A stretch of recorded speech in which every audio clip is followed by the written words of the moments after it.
मैं आपको एक कहानी सुनाना चाहता हूँ, सिर्फ एक ऐप की नहीं बल्कि एक रेवोल्यूशन की। एक यंग लड़के की जो हार्वर्ड के डॉर्म रूम में बैठा बैठा अरबों लोगों के कनेक्ट होने का तरीका बदल दिया। ये कहानी है मार्क जकरबर्ग की, फेसबुक के संस्थापक की, और कैसे वो एक कॉलेज हैकर से दुनिया के सबसे पावरफुल टेक बिलियनियर्स में से एक बन गए। मार्क जकरबर्ग किसी आमिर या मशहूर खानदान में पैदा नहीं हुए थे। उनका जन्म 1984 में व्हाइट प्लेन्स, न्यूयॉर्क में हुआ था। उनके पिता एक डेंटिस्ट थे, मां एक साइकेट्रिस्ट। बिल्कुल नॉर्मल परवरिश, लेकिन छोटी उम्र से ही मार्क के पास एक चीज थी जो ज्यादातर बच्चों के पास नहीं होती, जुनून। कंप्यूटर का जुनून, कोडिंग का जुनून, बनाने का जुनून। 12 साल की उम्र तक उन्होंने अपना खुद का मैसेजिंग ऐप बना लिया था, जकनेट, ताकि उनके पिता के डेंटल ऑफिस से घर पर बात हो सके। वो वीडियो गेम्स नहीं खेलते थे, वो उन्हें बनाते थे। वो हार्वर्ड में गए, बिल्कुल, और जहां बाकी स्टूडेंट्स अच्छे नंबर लाने या पार्टी करने में बिजी थे, मार्क किसी और चीज के पीछे भाग रहे थे, एक आइडिया। वो आइडिया शुरू हुआ फेसमैश से, एक तरह का हॉट और नॉट ऐप स्टूडेंट्स के लिए। ये कंट्रोवर्शियल था, इसे बंद कर दिया गया और यूनिवर्सिटी ज्यादा खुश नहीं थी, लेकिन इससे एक चिंगारी भड़की, एक एहसास। लोग ऑनलाइन कनेक्ट होना चाहते थे, सिर्फ एक दूसरे को देखना नहीं, बल्कि सच में कनेक्ट होना। 2004 में उसी छोटे से डॉर्म रूम से मार्क ने द फेसबुक लॉन्च किया। पहले ये सिर्फ हार्वर्ड के स्टूडेंट्स के लिए था, फिर ये आईवी लीग स्कूल्स में फैला, फिर पूरे अमेरिका के कॉलेजेस में, और फिर बूम, पूरी दुनिया में। लेकिन ये सिर्फ एक ऐप नहीं था, ये एक मूवमेंट था। 2005 तक फेसबुक के 1 मिलियन यूजर्स हो गए थे।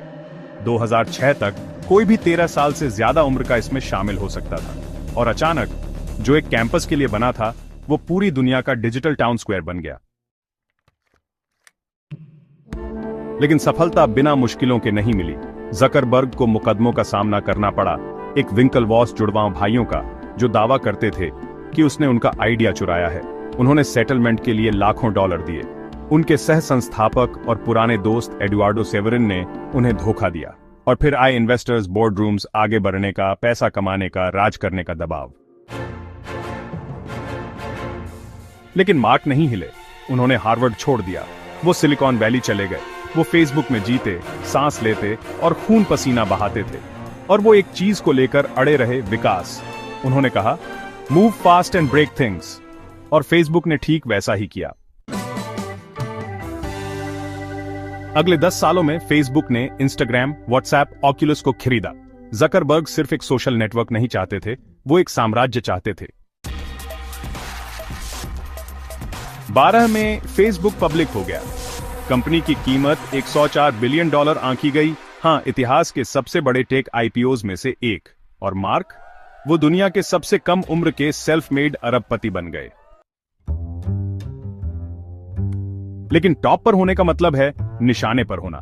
कैम्ब्रिज एनालिटिका स्कैंडल से लेकर संसदीय सुनवाई, प्राइवेसी के मुद्दे और लोगों की नाराजगी, जकरबर्ग का सफर आसान नहीं रहा।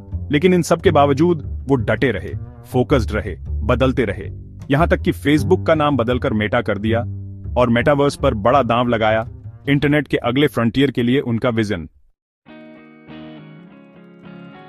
आप उनके बारे में जो चाहे कहें, लेकिन सच्चाई ये है, जकरबर्ग की किस्मत अच्छी नहीं थी। वो जुनूनी थे। उन्होंने अपने आलोचकों को पीछे छोड़ दिया, उनसे बड़ा बनाया और उनसे ज्यादा टिके रहे। उन्होंने एक कॉलेज प्रोजेक्ट को एक ऐसे प्लेटफॉर्म में बदल दिया जिसने एक पूरी पीढ़ी को आकार दिया। और अगर उनकी कहानी से एक चीज सीखनी है तो वो ये है, आपको पॉपुलर होने की जरूरत नहीं है, आपको जुनूनी होने की जरूरत है। आपको किसी की परमिशन की जरूरत नहीं है। आपको एक ऐसी प्रॉब्लम चाहिए जिसे हल करना जरूरी हो, और जब आपको वो मिल जाए तो पूरी जान लगा दो, क्योंकि ऐसे ही रेवोल्यूशन शुरू होते हैं, ऐसे ही अरबपति बनते हैं, और ऐसे ही एक लैपटॉप वाला बच्चा दुनिया को बदल देता है।